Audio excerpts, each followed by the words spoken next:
Alright, so Drius Duplak was robbed on the judges' scorecards last week. Nah, I'm playing. Khamzat steamrolled him. A start like a fake out. First scandal, then full throttle dominance. What's behind it is even more absurd. Khamzat rolls over Dricus like a tank at walking speed. No chaos, no coin flip, just clinical. The game plan is so simple, it's almost cheeky. Secure position, choke off air, delete options. It feels less like fight of the night and more like a system update where the opponent gets stuck on the loading screen. And that's where the dilemma pops up. Probably the best middleweight in the room. But will his reign also entertain? Pure control is brutally effective, only rarely loud. Mixed feelings all over the gyms, respect for the machine, doubts about the sizzle. First the fight, then the big questions. And a position that feels like a spoiler for the rest of the evening. Toss all the pretty predictions in the trash. The supposed cardio plot twist is dead. The pre-fight call, Dricus survives round 1, then pulls away later. Reality, Khamzat puts on the vice and keeps turning. No break in the waves, no momentum switch, just continuous takeover. The old doubts about his gas tank, fueled by earlier battles, Burns at welterweight, Usman at middleweight, fizzle out here. Over 5 rounds, he looks like a metronome. Steady pressure, steady control, zero panic. This is the cleanest version of Khamzat so far. Less chaos, more system. And that's exactly what makes the story uncomfortable for anyone hoping for wild swings. A single position gives away the entire night. The crucifix. And yes, we're headed right back there.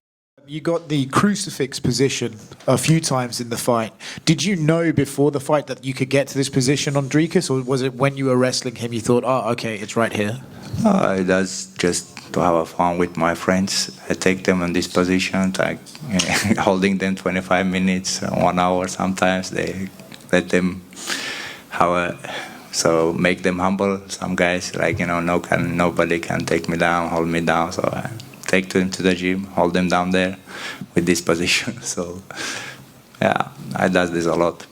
This is exactly where the crucifix chapter starts. A scene that feels like a spoiler for the entire fight. This sounds less like a fight plan and more like a Bond villain at the gym. Make them humble, while the stopwatch keeps ticking. For long stretches, Khamzat lands in the crucifix again and again. Barely any high-impact damage at first, later a few solid elbows. But the real message is positional tyranny. He calls it, everyone knows it, and still no one escapes. Everyone knows where the trip is going, and yet the exit is locked. This is system, not accident. And as if that weren't enough, the Thanos moment comes next. Inevitable isn't even a big word. This is the moment when the story turns, not if, but how long the resistance holds. First surge, early takedown, and from there it runs like a metronome. Everyone knew what was coming. Nobody could bolt the door. Inevitable here isn't a meme. It's a system error in the opponent. Over 5 rounds, Khamzat forces DDP into his terrain. Looks at the end like he had 5 more left. In the category title challenger dominated, this sits at the top, comparable to Usman Woodley, RDA Pettis, Strickland Adesanya. The numbers tell exactly that story. Striking differential, takedown rate, control time, all weirdly one-sided. And if that was the longest night for him and he still looks fresh, what happens when he really hits the gas? Sounds like perfection, but was it fun? Dominant but boring? After all the praise comes the belly flop. The show didn't pop. The narrator admits it openly. No fun to watch. And it's not anti-wrestling bias. The love for grappling is there, just not for idling without jeopardy. Strategically, it was flawless. If the opponent has no answer to the basics, why take risk? Makes sense. Khamzat stays in the elevator upward, presses every button until the floor stops breathing. DDP's corner shows up with the most sober instruction of all. Avoid the crucifix. Yeah, thanks. As if anyone had signed up for a season ticket voluntarily. If the defense doesn't exist, even the right coaching becomes a note on the wall. One-sidedness at champion level. And still yawn? That's exactly the contradiction that burns. And now it pops verbally. Someone is about to speak for all grappling haters and point to the off button. If you guys don't want to watch grappling and wrestling and jiu-jitsu, don't watch UFC. Don't. Go watch One Championship. Go watch Lion Fighting. Go watch Glory. Go watch kickboxing. Go watch Muay Thai. Right? Like, it's very simple. You guys are complaining about something that it's a very simple problem to fix. It's a very simple problem to fix. For example, let's say Khamzat's about to fight again. You don't want to watch his style. All you gotta do is go like this. You see this button right here? It's called off button. You just go like this. You go off. You don't have to see Khamzat wrestle. It's a very simple problem to have. It's a very simple problem to fix, guys.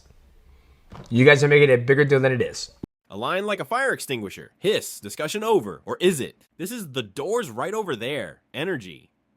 Mixed martial arts means mixed, not hands only, please. If you come in here, expect concrete on the mats. The fight tilts early to the ground game. The control stays iron. No blind risk, no lottery. Positional dominance as the game plan. Clinical for purists, dry for highlight hunters. The paradox remains. Absolute superiority, minimal sparks. Masterclass without funfair. That's exactly why the wish list comes next. More throttle, less idle. After the off button comes the wish list. More risk, more crackle. No shade on the skills. Khamzat does everything right because DDP's takedown defense isn't enough. If you control every phase, you don't have to leave the course. Makes sense. Still, the impression remains. There was room for finish intent here. More pressure on the cage, faster posture up, clear ground and pound sequences, forced errors for sub chances. Champion material is indisputable, but legend status grows through finishes. If the safety line is that sturdy, why not yank it hard once? That's where the whispered question appears. Who can crack this style at all? Big question, small answers. The rain smells like long distance. Names get tossed in. Nasruddin Amav, Caio Balio, but none come off as a clear favorite. Our Dai are, at best interesting, not intimidating. The style conflict makes it brutal. Most middleweights are strikers. Against constant takedown threat, every jab becomes a luxury good. Distance work collapses. Feint numbers rise, output drops. And that's where Khamzat pulls the blanket away. Timing, chain, control. If the division thinks mostly upright, why would it suddenly love the ground? The other variable remains. Not who stops him, but how often he shows up himself. That's where it gets uncomfortable. When you're not a big seller like that. Yeah. And I guess if we want to do like a hard reset on that, going back to the title fight, like, what do you think? If Khamzat wins, is Dricus done enough to get an immediate rematch? Do you think he just clears all these guys and it's going to be like, okay, well, you thought you might be next. We can talk about all this, but you're all going to get slid back one spot because Dricus is going to fight for it again. No, I'm going to keep it 100 with you. If Khamzat wins, it's a disaster, actually. Because, you know, you can't tell me that a part of you is just like thinking this fight actually might not happen. Of course, I see everyone saying it's not because of Dricus. Though. Let's say like Khamzat's been in the United States for I think like a month now. He's training with Sam Calavita, who is an extraordinary strength and conditioning coach. Worked with Pico, working with Armin. I think right now TJ Dillashaw for years. Sounds like he's doing all the things right, and he's here. So unless I think he might be doing like an open workout for media in LA like next week or something like that. I don't know if that's confirmed. So like, the fight week motion is happening here, but I guess, of course, we've seen things go disastrous at the last minute. So something's in the back of the mind, but I don't know. Some of these guys are just habitual in terms of not making it to the dance. And there's a part of this one though, right? He's got to be dead. Well, no, I'm not going to be pessimistic about it and say he's going to show up. But my point is that if he does show up and he does win, do we trust him to be able to fight again? You know what I'm saying? Like, that's the thing is like, Can he do it twice, 2 or 3 times? Because we need movement. Like I hate when it's just like static, when there's no movement in these divisions. And in order for there to be movement in the divisions, the champions have to fight. Correct. And if there's a lot of contenders and all these guys are going to want their chance. And if the title isn't defended until Abu Dhabi next October or something, right? Like 14 months from now, then we have some serious problems. And I know they don't care. It's not like they're sitting at home. Like the only person who ever cared, there's 2 people who ever cared about it in the history of the UFC, Yuri Prochazka and Jamal Hill. They were like, you know what?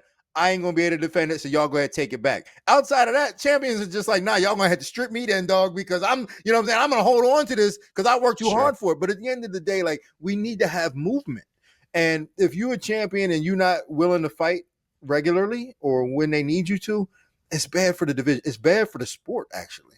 Not who beats him, but how often does he fight? And that's where the alarm goes off. This isn't an anti-Khamzat statement, it's calendar panic. A division without movement is like sparring in neutral. Nobody gets better, everyone waits. The concern is clearly outlined. Historically active contenders tend to be more active as champions. Rarely do inactive challengers suddenly turn into workhorses. This is where many fear an era with at most 1 title defense per year. Bad for rankings, matchmaking, and hype cycles. A dominant champion who keeps the league on a leash, but shows up only rarely. That's the kind of plot twist that wears down even hardcore fans. All or nothing. How realistic are 2 defenses a year? The answer lands surprisingly sober. Dream big, plan small. That's exactly what this era feels like. 3 fights per year? Forget it. Realistically, if things go well, there are 2 defenses. And yes, even if the fights don't bang, 2 is always better than 1. The division needs movement, not just poster moments. This isn't a diss, it's project management. Health, camps, travel dates, matchmaking Tetris, all of it eats the calendar. Whoever holds the belt should let the class breathe. 2 mandatory dates a year would already be a W for everyone. It doesn't have to be fireworks every time. Sometimes it's enough if the champion simply shows up and keeps the system turning. It sounds like GSP logic. Skills over spectacle. That's where the next section starts. If skills alone could sell tickets, GSP would have patented the blueprint long ago. A comparison that stings and still fits. Not every title era has to be fireworks. You can suffocate a division. Clean, methodical, repeatable. That's exactly the path Khamzat is stepping onto. Less spectacle, more win streaks. No snap judgment. The sample size is still small, the ceiling wide open. But anyone hoping for permanent chaos may have to switch to masterclass. 25 minutes of nope. Each round another knot in the opponent's game plan. Adjust expectations instead of bursting fantasy. Better regular control than rare bangers. When the appearances come, what counts is that they come, not whether the arena burns. It's the strange luxury of being bored while someone is dominating everything. Before we paint the future, there's a small eulogy. The DDP era in one sentence. Chaos, charisma, plot armor. A chapter closes and leaves chaotic footprints. DDP remains a riddle with a chin, technique from another era, timing like a street performer, and still constantly dangerous. This dockyard boxing of the 1920s feels like someone's breaking rules that officially don't even exist. What made him special? He forces unclear fights where clean reads suddenly turn dirty. Opponents lose their shapes, fans gain a war of nerves, and DDP strolls through as if he had plot armor under the mouthguard. Even those who didn't understand him were entertained. That's rare. A style that confuses analysts, yet produces highlights. An enigma that drives clicks, not despite, but because of the messiness. You can't explain it perfectly, only acknowledge that it worked, and that's exactly why the era sticks. Now it gets sport political, matchmaking after the title loss. Who fits, who clashes, and where does it get really weird? After the era comes the Tetris, and the pieces fall crooked. Back to the belt sits at 0% for DDP as long as Khamzat has the keys. Not because of heart or hype, but because the style acts like a bouncer, no entry. The intersections stay exciting, not the highway.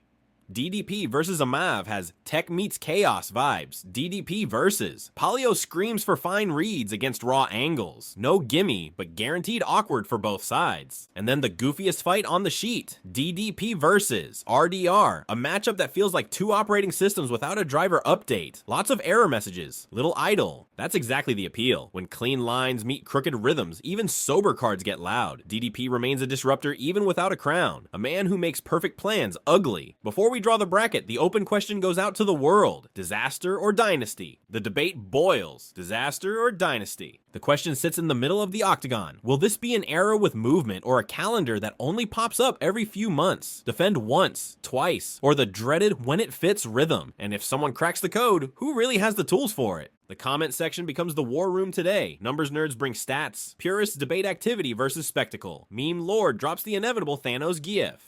Meta beat. The algorithm eats momentum. Likes and subs are the ice packs after 5 rounds of control. And as if the debate weren't hot enough, someone throws in a gym myth. This fight's gonna come down to who's a bigger man. In my opinion, man, Chimaev's a weak man.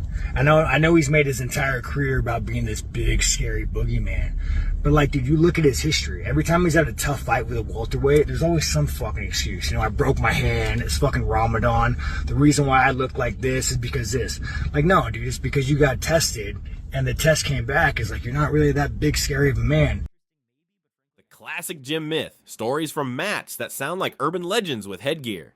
Out-wrestled in training is MMA's version of my cousin knows the bouncer. Nice for the ego, 0 for the rankings. Sparring sessions are controlled experiments, shifting intensities, specific drills, sometimes half gears. They only make headlines when someone sells them as a status proof. That's the fuse. Training claim versus octagon reality. Sean Strickland, your old friend, has been tweeting about you since the fight. He said that when you were in the gym together, he would actually out-wrestle you and be better than you in the wrestling over 4 rounds. Bro, Big to take him down many times, but how can he take me down, bro?